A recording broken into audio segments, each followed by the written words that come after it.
Shalom, gimana kabarnya hamba-hamba Tuhan dan umat-umat Tuhan?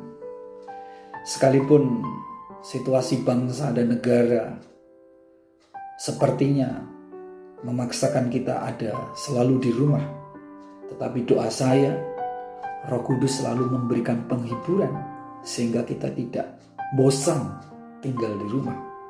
Bahkan doa saya, Allah yang kita sembah selalu memelihara kita dengan sempurna. Pada kesempatan hari ini, saya mengucap syukur diberikan kesempatan untuk sharing kebenaran firman Tuhan. Hari ini, saya akan beri judul firman Tuhan adalah Yesus selalu di hati. Sekali lagi, judul firman Tuhannya adalah Yesus selalu di hati. Untuk mendasari kebenaran firman Tuhan, saya rindu kita membaca dalam kitab Yohanes pasal yang ke-12 ayat yang pertama sampai ayat yang ke-8. Saya percaya cerita ini tidak asing bagi kita kalau kita suka baca Alkitab. Perikopnya, judulnya tentang Yesus diurapi di Betania. Demikian bunyi firman Tuhan. 6 hari sebelum Paskah, Yesus datang ke Betania, tempat tinggal Lazarus yang dibangkitkan Yesus dari antara orang mati. Di situ diadakan perjamuan untuk dia dan Marta melayani. Sedang salah seorang yang turut makan dengan Yesus adalah Lazarus. Maka Maria mengambil setengah kati minyak narwastu murni yang mahal harganya, lalu meminyaki kaki Yesus dan menyekanya dengan rambutnya, dan bau minyak semerbak di seluruh rumah itu. Tetapi Yudas Iskariot, seorang dari murid-murid Yesus yang akan segera menyerahkan dia, berkata, "Mengapa minyak narwastu ini tidak dijual 300 dinar dan uangnya diberikan kepada orang-orang miskin?" Hal itu dikatakannya bukan karena ia memperhatikan nasib orang-orang miskin, melainkan karena ia adalah seorang pencuri. Ia sering mengambil uang yang disimpan dalam kas yang dipegangnya. Maka kata Yesus, "Biarkanlah dia melakukan hal ini mengingat hari penguburanku, karena orang-orang miskin selalu ada pada kamu, tetapi aku tidak akan selalu ada pada kamu." Cerita ini adalah cerita yang menarik, di mana suatu saat Tuhan Yesus dan murid-muridnya diundang dalam perjamuan makan, tepatnya di daerah Betania, di keluarga daripada Lazarus. Pada waktu Yesus datang, maka ada seorang perempuan yang bernama Maria, tidak lain adalah saudara daripada Lazarus, itu menyambut. Dia melakukan sesuatu yang berbeda daripada saudara-saudaranya. Dia menyambut Yesus, dia memecahkan minyak narwastu yang murni yang mahal harganya di kaki Yesus. Bahkan dia sekal dengan rambutnya. Pada waktu Maria melakukan hal ini, firman Tuhan mencatat murid Yesus yang bernama Yudas Iskariot sepertinya komplain, tidak terima dengan apa yang dilakukan oleh Maria. Yudas berkata, "Lebih baik minyak yang mahal ini dijual dengan harga 300 dinar dan uang hasil penjualan itu diserahkan, diberikan kepada orang-orang miskin." Tetapi Yesus menjawab, dikatakan dalam Alkitab di ayat 7 dikatakan, "Maka kata Yesus, biarkanlah dia melakukan hal ini mengingat hari penguburanku, karena orang-orang miskin selalu ada pada kamu, tetapi aku tidak akan selalu ada pada kamu." Artinya Yesus menjawab ini sepertinya, yaitu bahkan dikatakan bahwa Yudas itu di hatinya tidak ada selalu Yesus. Yang ada di hati Yudas adalah orang miskin. Di hati Yudas itu ada selalu orang miskin. Tetapi kalau kita membaca dengan baik, maka kita menemukan seperti ini. Sesungguhnya bukan orang miskin yang ada di hati Yudas, tetapi dikatakan dalam Alkitab bahwa di hati Yudas itu ada cinta uang. Terbukti dengan apa?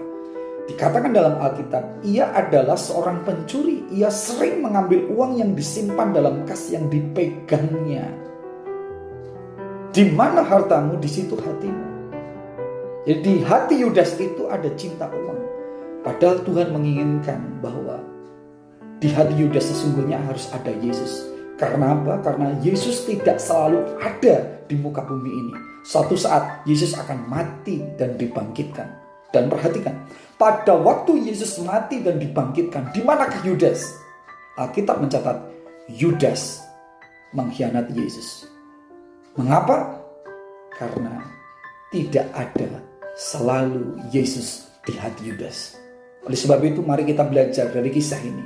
Tuhan merindukan umatnya, di hatinya, di hati umatnya itu selalu ada Yesus. Sekali lagi, Tuhan merindukan umatnya, gerejanya, di hatinya itu selalu ada Yesus. Mari kita belajar ciri atau tanda orang yang di hatinya itu selalu ada Yesus. Mari kita belajar dari kisah ini dan kita akan belajar dari tokoh yang bernama Maria. Saya percaya Maria bisa melakukan hal yang berbeda ini karena di hatinya selalu ada Yesus. Ciri yang pertama adalah orang yang di hatinya selalu ada Yesus adalah selalu cepat untuk datang menghampiri Tuhan. Alkitab mencatat referensi daripada Yohanes pasal 12 ayat pertama sampai dengan ke-8 itu terdapat dalam Matius pasal 26. Tepatnya di ayat yang ke-6 sampai ayat yang ke-7 dikatakan seperti ini. Ketika Yesus berada di Betania, di rumah Simon si Kusta, datanglah seorang perempuan kepadanya membawa sebuah buli-buli tualam berisi minyak wangi yang mahal. Minyak itu dicurahkannya di atas kepala Yesus yang sedang duduk makan. Perhatikan, pada waktu Yesus datang di rumah daripada Lazarus, maka datanglah seorang perempuan. Yang datang itu adalah Maria. Dia cepat untuk datang. Mengapa Maria cepat untuk menghampiri Tuhan? Karena ini merupakan perwujudan ungkapan terima kasih atau syukurnya. Karena sebelum Yohanes pasal 12 itu ada cerita yang menarik, yaitu Lazarus dibangkitkan. Maria mengungkapkan ungkapan terima kasih dan syukurnya dengan dia cepat untuk menghampiri Tuhan. Karena saudaranya Lazarus itu mati dibangkitkan oleh Yesus. Sebagai wujud ucapan syukur karena begitu hebatnya Tuhan melakukan perkara yang besar buat keluarganya, maka dia cepat-cepat untuk menghampiri tahta Tuhan, menghampiri Tuhan. Dan tidak hanya sekedar menghampiri, tetapi dia melakukan sesuatu buat Tuhan. Saya mau katakan hari ini, tidak ada alasan untuk kita tidak datang kepada Tuhan. Tidak ada alasan untuk kita tidak selalu memuji Tuhan. Tidak ada alasan untuk kita tidak selalu mencari Tuhan. Karena Tuhan baik buat kita setiap hari. Seperti Maria menghargai dan menghormati Tuhan. Karena Tuhan baik dalam keluarga ini. Lazarus, tulang punggung saudara laki-laki ada dalam keluarga ini. Diselamatkan dari maut. Dibangkitkan dari kematian. Responnya adalah dihampiri Tuhan. Dia cepat-cepat datang kepada Tuhan. Demikianlah biarlah itu ada dalam kehidupan kita. Tuhan selalu baik dalam kehidupan kita. Setiap hari dia baik bagi kita. Makanya sepatutnya kalau Tuhan baik bagi kita, kita selalu datang kepada Tuhan. Biarlah doa, pujian, penyembahan, mencari Tuhan, membaca merenungkan firman Tuhan menjadi gaya hidup kita. Kita datang kepada Tuhan bukan karena ada sesuatu. Kita datang kepada Tuhan bukan karena ada motivasi tertentu. Kita datang kepada Tuhan bukan karena hari ini ada pelayanan, makanya kita perlu persiapan, kita perlu doa sungguh-sungguh, bukan. Tetapi biarlah kita datang kepada Tuhan karena kita cinta sama Tuhan. Biarlah kita datang kepada Tuhan itu menjadi gaya hidup kita setiap hari. Dan itulah penyembah yang sejati. Ingat sekali lagi, orang yang Yesus selalu ada di hatinya, selalu cepat datang kepada Tuhan. Itu poin pertama. Poin yang kedua yang saya ingin tekankan kepada kita semuanya, ciri daripada orang yang di hatinya selalu ada Yesus adalah adanya pengorbanan atau memberikan yang terbaik.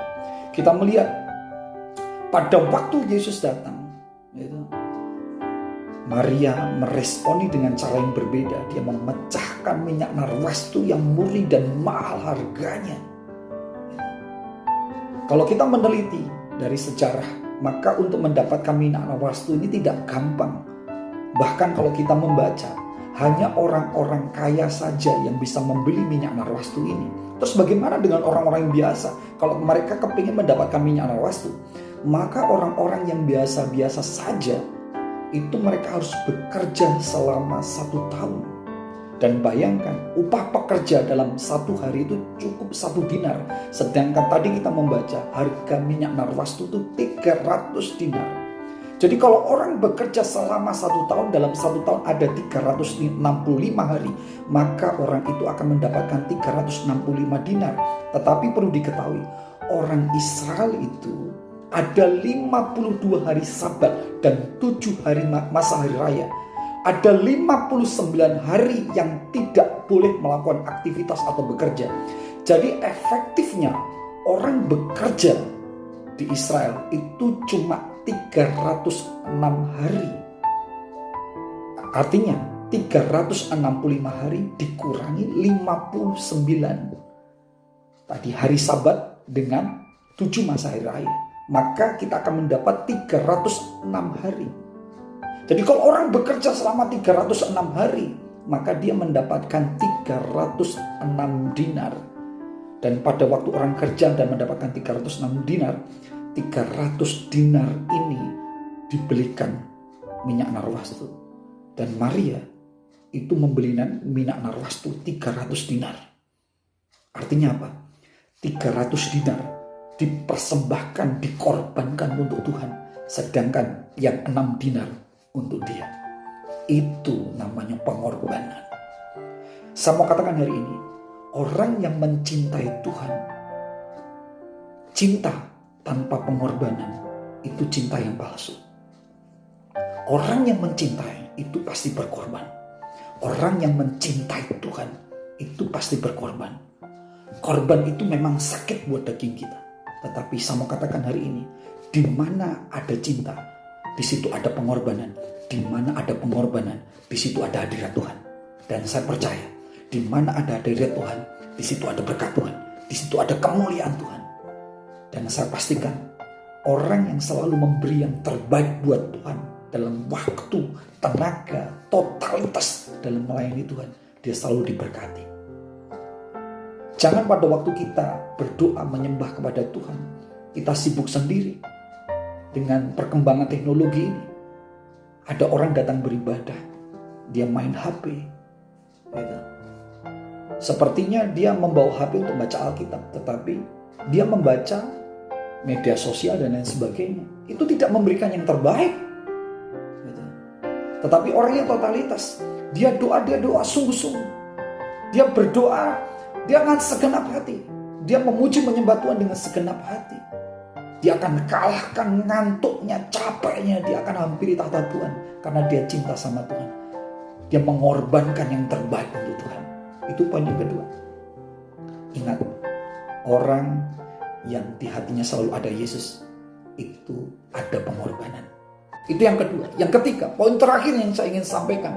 Ciri atau tanda orang di mana Yesus ada di hatinya adalah ingat akan selalu apa yang difirmankan oleh Tuhan.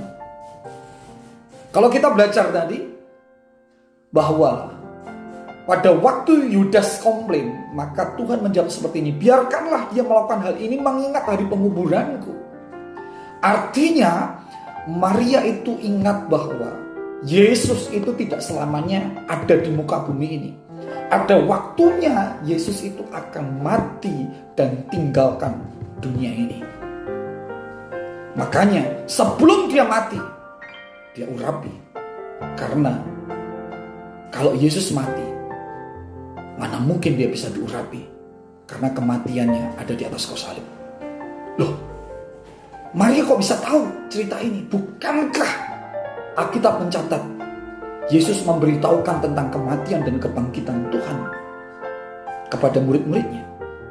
Tetapi saya mau katakan, sebelumnya, ayat-ayat sebelumnya mengatakan, pasal-pasal sebelumnya dikatakan bahwa Maria duduk dekat di kaki Yesus. Artinya apa? Pada waktu Yesus menyampaikan kebenaran firman Tuhan, dia dengar baik-baik. Pada waktu dia dengar baik-baik, dia ingat baik-baik bahwa jikalau nanti Yesus mati, maka dia akan susah untuk diurapi karena dia mati di atas kayu salib, penuh dengan penderitaan. Oleh sebab itu sebelum dia mati, saya akan urapi dia dengan minyak. Makanya Tuhan berkata, biarkanlah dia melakukan hal ini mengingat hari penguburanku. Artinya apa? Dia lakukan itu karena dia dengar firman Tuhan dan dia ingat firman Tuhan. Orang yang Yesus selalu di hati, dia akan ingat selalu firman Tuhan. Apa yang difirmankan oleh Tuhan, itu dia ingat. Bahkan jikalau hari ini kau mendengar firman Tuhan yang Tuhan sampaikan melalui saya, maka Bapak Ibu Saudara yang mendengar firman Tuhan akan ingat firman Tuhan ini. Dan biarlah firman Tuhan ini menjadi pelayanan kesan ilahi dimanapun kita berada. Karena melalui pendengaran akan firman Tuhan timbullah iman. Dan pada waktu kita hidup oleh iman, maka hidup kita akan jauh lebih kuat. Bapak Ibu Saudara, dari 3 poin ini mari kita belajar untuk kita menghidupi firman Tuhan. Kalau ini ada dalam kehidupan kita, maka saya pastikan Yesus selalu ada di hati kita. Pastikan bahwa hanya Yesus yang selalu ada di hati kita, bukan yang lain. Tuhan Yesus memberkati. Salam satu roh. Shalom.